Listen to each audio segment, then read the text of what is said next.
प्यारे बच्चों, आज मैं आपको आपकी पुस्तक का चौथा पाठ ऋतु राजो वसंत है। ऋतुओं का राजा वसंत, इसका अनुवाद करा रही हूँ। धन्यास्तु अस्माकं देशः भारतवर्षः, यह षड्भी ऋतुभिः वसंत ग्रीष्म वर्षा शरद हेमंत शिशिरैः अलंकृतः अस्ति। हमारा भारतवर्ष देश धन्य है, जहाँ 6 ऋतुएं वसंत ग्रीष्म वर्षा शरद हेमंत शिशिर अलंकृत होती हैं। अलंकृत मतलब जो इस देश की शोभा को बढ़ाती हैं। तेषु सर्व प्रमुखो वसंत ऋतु अस्ति, इनमें सर्व प्रमुख वसंत ऋतु है। वसंत प्लस ऋतु, ये इसकी संधि होती है। वसंत प्लस ऋतु, वसंत ऋतु। अतएव से ऋतुराज इति उच्यते, इसलिए इसे ऋतुराज भी कहते हैं। शिशिरस्य समाप्ति काले चैत्र वैशाख मासयो वसंतस्यागमे भवति। शिशिर की समाप्ति काल पर चैत्र और वैशाख मास में वसंत का आगमन होता है। कहने का मतलब ये है, जो 6 ऋतु हैं ये 2-2 महीने की एक ऋतु मानी गई है, तो चैत्र और वैशाख मास में वसंत ऋतु मानी गई है। इसमें वसंत का आगमन होता है। अस्मिन् ऋतौ न शीतलो वायु शरीरम कपयति। यह ऋतु न तो शीतल वायु से शरीर को कपाती है,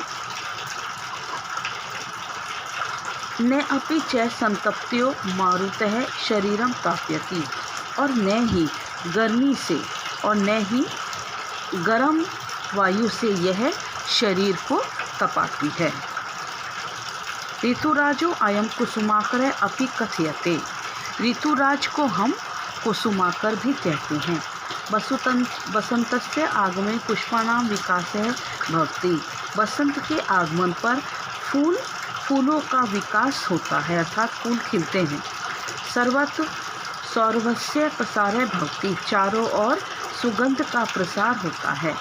सर्वे प्राणिनः आनंदनम अनुभवन्ति, सभी प्राणी आनंद का अनुभव करते हैं।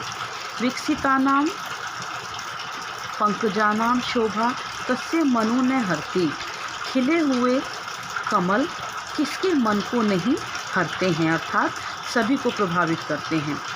वनेषु वाटिकासु उद्यानेषु च नाना वर्णानि कुसुमान्यपि विकसन्ति। वनों में, वाटिकाओं में, उद्यानों में अनेक प्रकार के फूल खिलते हैं। वनों में और वाटिकाओं में और उपवनों में अनेक प्रकार के, अनेक वर्ण, अनेक रंगों के फूल खिलते हैं। पुष्पाणाम ऊपरी भ्रमरा गुंजयन्ति, फूलों के ऊपर भौरे गूंजते हैं। मधुनी च पिबन्ति, और मधु पीते हैं। मधु माने शहद, और शहद पीते हैं। मधुना मत्तः पिकः मधुरम कुंजन्ति, मधु पीकर ही कोयल, मधु मतलब शहद पीकर ही कोयल मधुर कुंजन करती है या बोलती है। काके कृष्ण पिके कृष्ण को भेद पिक काकयो। काके कृष्ण, कौवा काला होता है और कोयल भी काली होती है। को भेद है, तो इन दोनों में, कोयल और कौवे में क्या भेद होता है। वसंत समय प्राप्ते, तो कवि कहता है कि जब वसंत ऋतु आ जाती है, काके काके पिके पिके, तब कौवा कौवा ही होता है और कोयल कोयल ही होती है। अर्थात तब कोयल जब कूकती है तो पता चलता है कि कौन कौवा है कौन कोयल है। वृक्षा लताश्च नूतनानि पत्राणि धारयन्ति, वृक्ष और लताएं नए पत्ते धारण करती हैं, अर्थात उन पे नए पत्ते आते हैं। आम्र मंजरीणां शोभाम अपूर्व एव लक्ष्यते, आमों की मंजरियों की शोभा भी अपूर्व होती है, अर्थात देखने लायक होती है। हरित क्षेत्राणाम, क्षेत्र कहते हैं खेत,